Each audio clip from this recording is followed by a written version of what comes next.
Hey, Melissa Lieberman here. Today we're going to focus on the 3 barriers that are blocking you from landing your next consulting client as a independent consultant.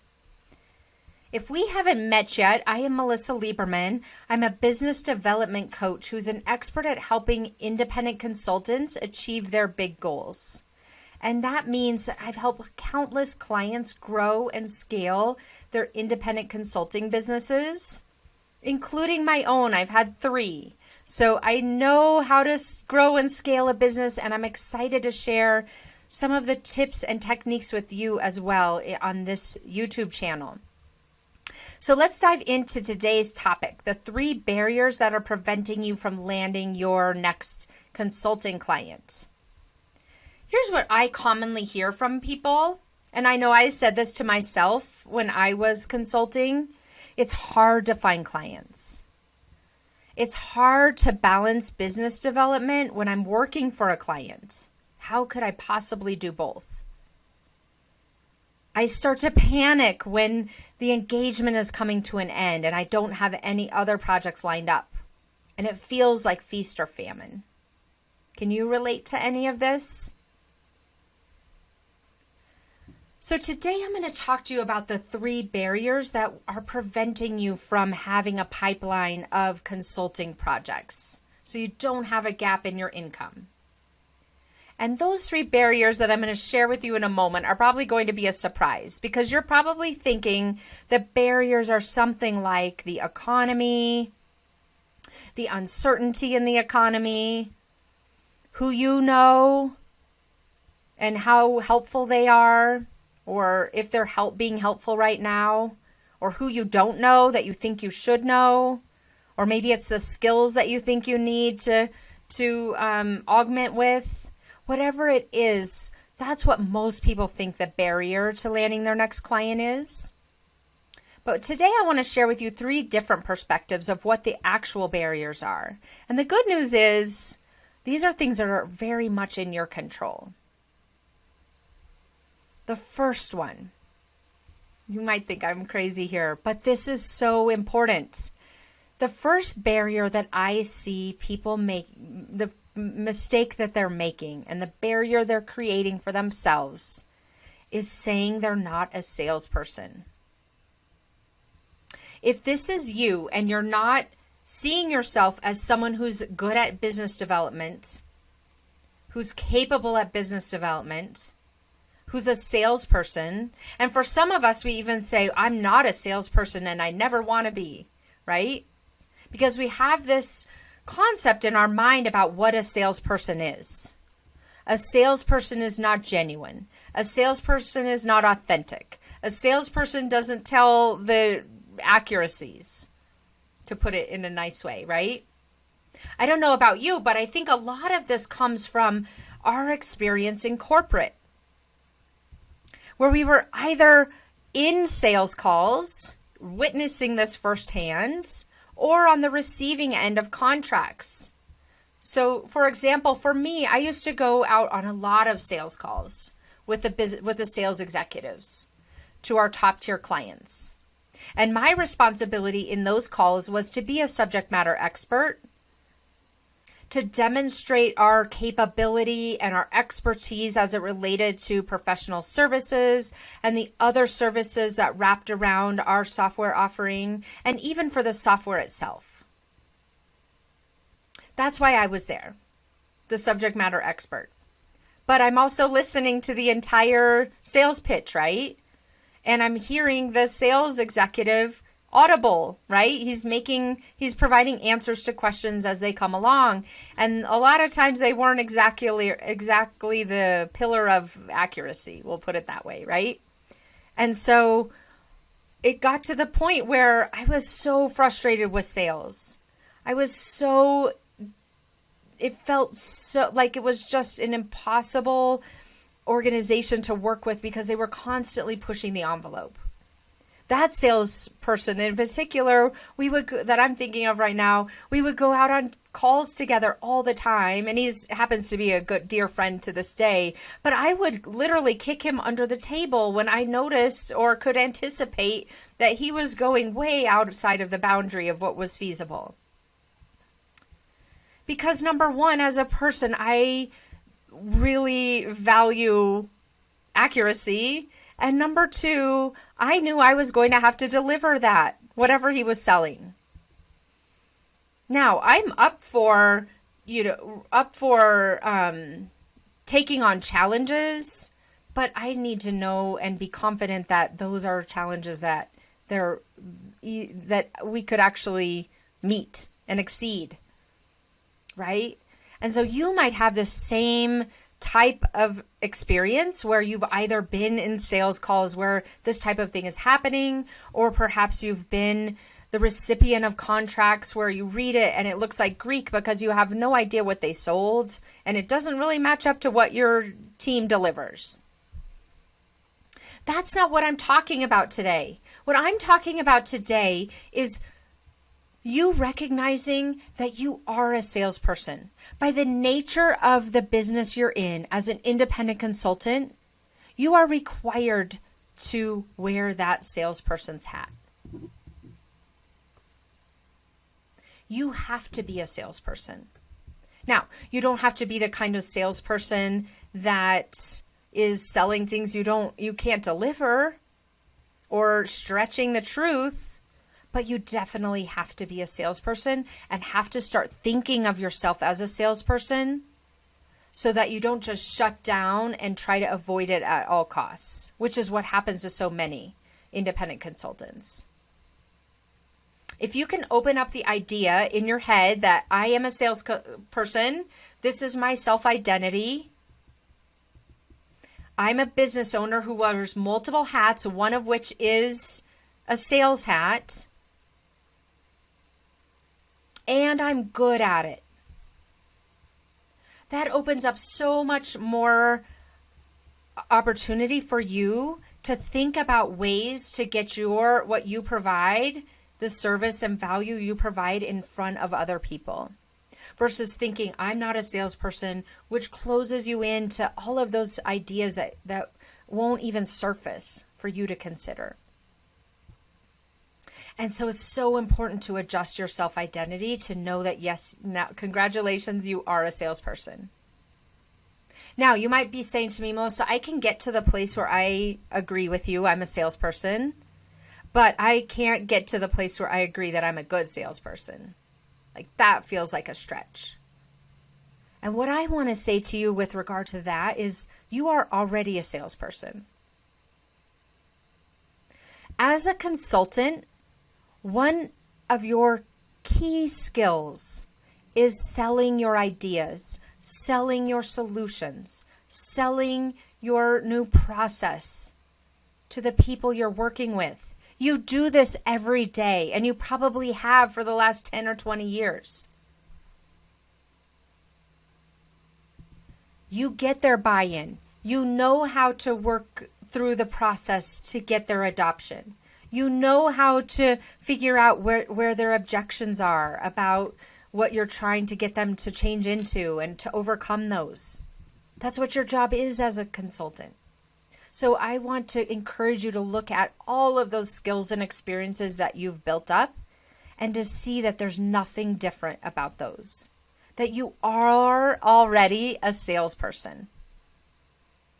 You just haven't been calling yourself that. There's only two differences. You haven't been calling yourself that because you think it's bad. So shifting that perspective, you can make it whatever you want it to be, right? So shift it to where it does feel genuine, authentic, real in the way you're approaching it. That's the first shift. And the second shift is recognizing how you've already been a consultant, a consultative salesperson rather. You're already doing this. The only difference is you're actually just selling yourself and not something else, not an idea or a process or a system. That's the only difference. So embrace your new role, one of many, as a salesperson, and you'll be able to open up so much more opportunity for yourself rather than feeling like you're pushing a rock up the hill, a big boulder up the hill. So that's barrier number one, saying you're not a salesperson.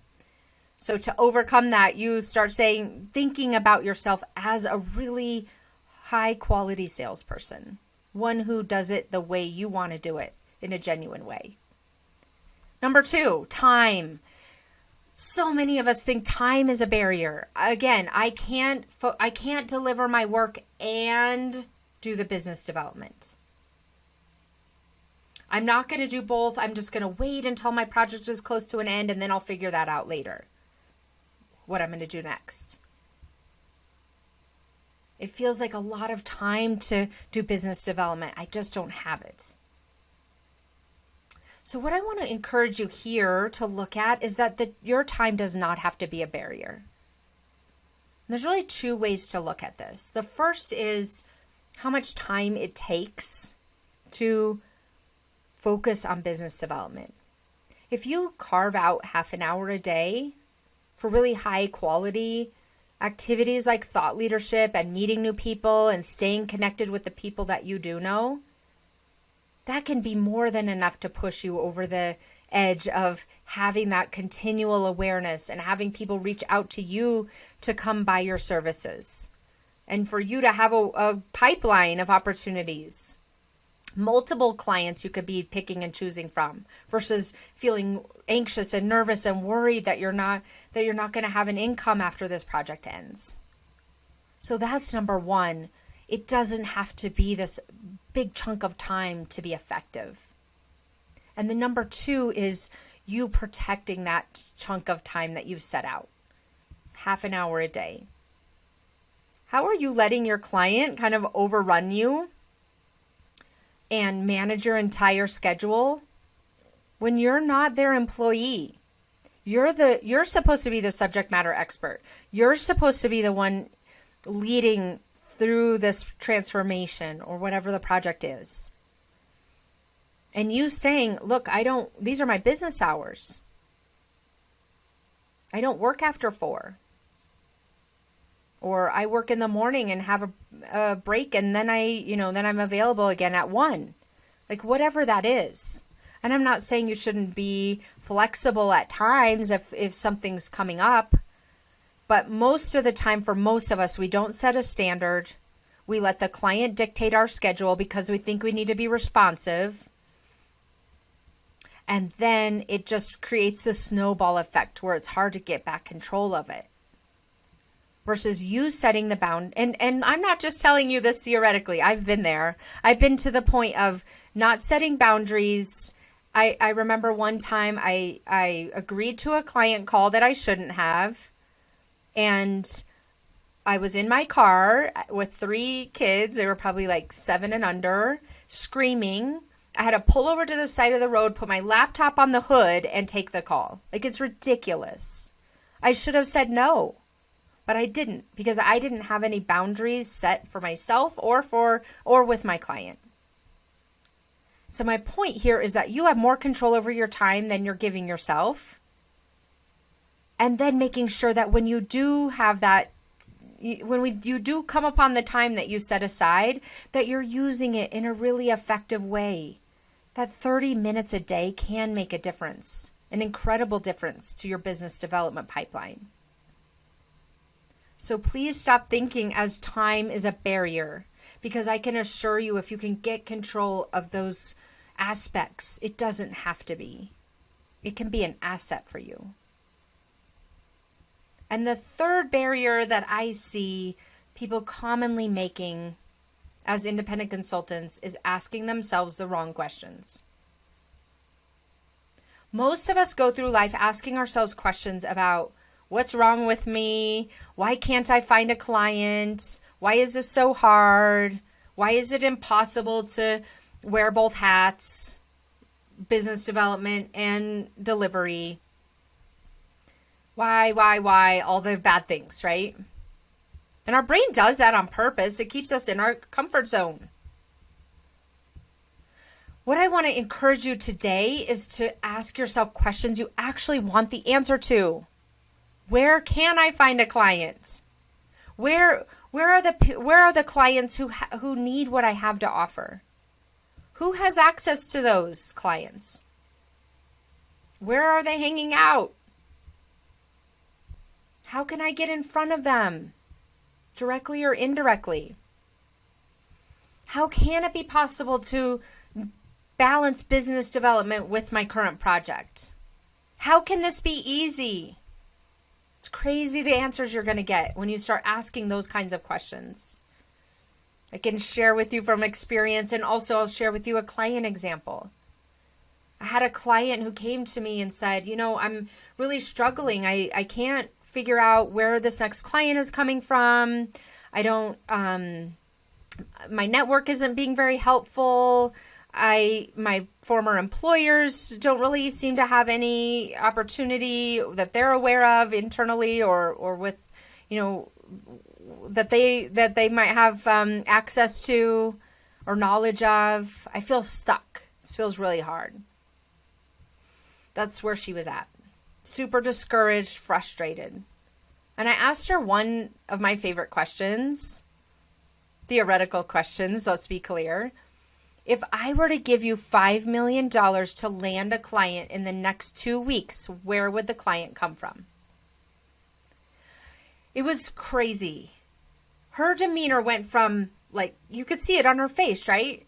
Frustrated and disappointed and discouraged to literally lighting up. And she rattled off 3 answers. 3 answers. Oh, well, so-and-so.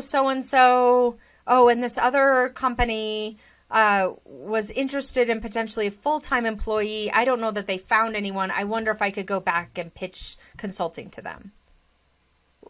I think that took 30 seconds, if at most.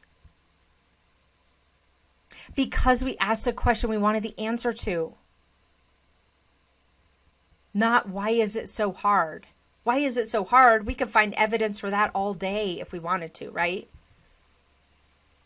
Shifting the question to get yourself the answer that you're looking for, to open up those possibilities, is one of the most powerful tools that you can use.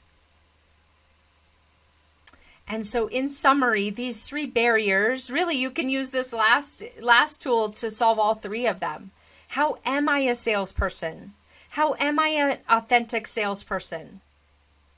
How am I good at sales? Those 3 simple questions alone could help you overcome barrier number 1. Barrier number 2, you could ask, how can I balance business development with my current project? How can I carve out 30 minutes a day? How can I get my client to have more respect over my schedule? How can I have more respect over my schedule? Those are the kinds of questions you can be asking yourself to overcome those first 2 barriers and really put this 3rd tool in place as well. So that's what I've got for you today.